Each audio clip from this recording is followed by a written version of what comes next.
what is a, quote, good faith standard for whistleblowing? Okay, great. So the last part of the book covers the traditional employment laws. And these laws are all even though the procedures and the definitions are different, the basic structure is the same. So you always need to be a covered employee and employer, and the law will tell you who's actually covered. And so very few laws cover everybody. They may cover you if you work in atomic energy or if you work for a public company, but they don't cover you if you're an agent of someone else. Our employer. The second thing becomes obvious. You have to make a protected disclosure. You're not a whistleblower. And each law kind of defines what that disclosure is about and who you make it to. But here's now the answer to your question. Disclosure must be made in good faith. Well, this has caused endless confusion.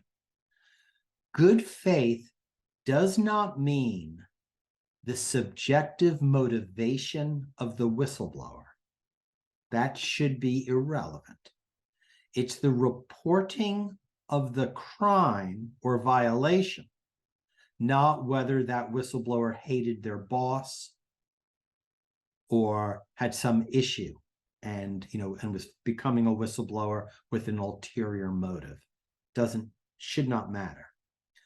And so good faith goes to the substance of your disclosure. Would a reasonable person acting in good faith think this was a violation? So we'll just go to the two extremes. It'll answer the question. Say you're working at an atomic energy plant and you're seeing radioactive water leaking into the river. Is reporting that a good faith disclosure? Well, most people would think that radioactive water going into a river is a problem. So you'd be covered.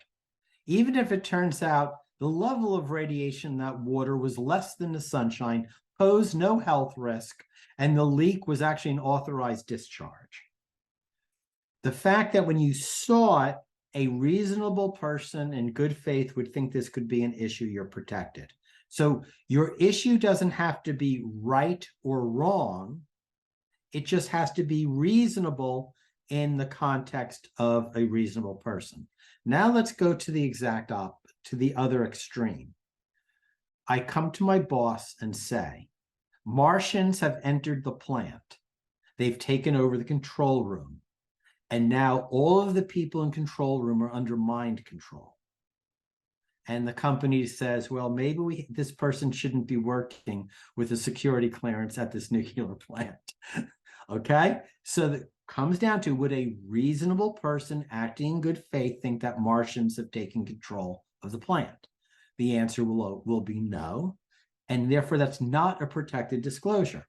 Even though they're reporting a potential safety problem, the basis for that report is just ridiculous. And that's what goes on. So the good faith isn't the subjective motive of the whistleblower. It's more the objective, whether this is the type of disclosure Congress intended to be covered under the law. What qualifies as an adverse action? Okay, so in this list of issues that you have to meet, and we're going to go through them through other rules, are a series of things. Adverse action. What that means is, and it's well settled, not every slight can you file a lawsuit under.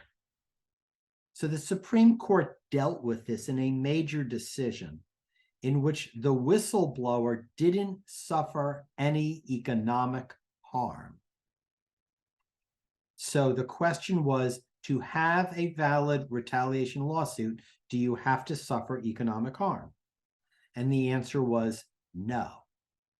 So this opens up for causes of action in things like hostile work environment, where no one's reducing your pay, but they're making your work environment hostile. So the same system that's in, say, sexual harassment law for hostile work environment, where that concept was developed, can apply to whistleblowers who get harassed at work. The Supreme Court case that decided this was they took the whistleblower, the employee who's raising concerns, and moved her to a very terrible night shift. So they found that that transfer to the night shift, which was a very bad, no one wanted that, was actionable. And the standard became this. The Supreme Court articulated the following standard. Would a reasonable person be discouraged from blowing the whistle or engaging in a protected activity if they thought that what was inflicted upon the person could happen to them? So in the Supreme Court case, they're like, yeah, no one wanted that night shift. So if they thought they raised a concern, they're going to stuck on the night shift, no one would raise a concern. Very logical. So economic harm is always covered, but this concept of a chilling effect for non-economic harm is also covered. This is, I missed the deadline to file. Is there any hope? Yeah. So this is all over the map. This is, every retaliation law has a statute of limitations. It means you have to file your lawsuit from when you learn you're going to be subject to an adverse action, not when the adverse action kicks in. So if you're told you're going to be denied, a big case came up in a tenure case where someone was told they were going to be denied tenure, and they had like 90 days to file the lawsuit. So they waited until they lost their job, and then they filed their complaint within the 90 days. And they said, no, you're out. You had to file the complaint when you got the letter denying you tenure, not when you lost your job. So every law, every employment retaliation law sets a deadline for filing. Some are as short as 30 days. Others are within years. And they all are pretty much interpreted the same way. So this is an absolute mandatory thing to review. Many cases, many, hundreds are thrown out for statute of limitations. Once you figure out the law that best covers you, you must determine the statute of limitations and file consistent with that. If you've already missed it, find another law and pretend that one doesn't even exist. The reward laws operate on a completely different structure. Now, they all have statute of limitations for the underlying crime, which is usually 5 years. Can be more or less, but the default is 5 years. But they all have a concept known as first to file. So remember, to give information to get an award, the information must be original. That means if someone else has given the same information to the government, when you try to give it to the government, your information is not original anymore because someone else gave it.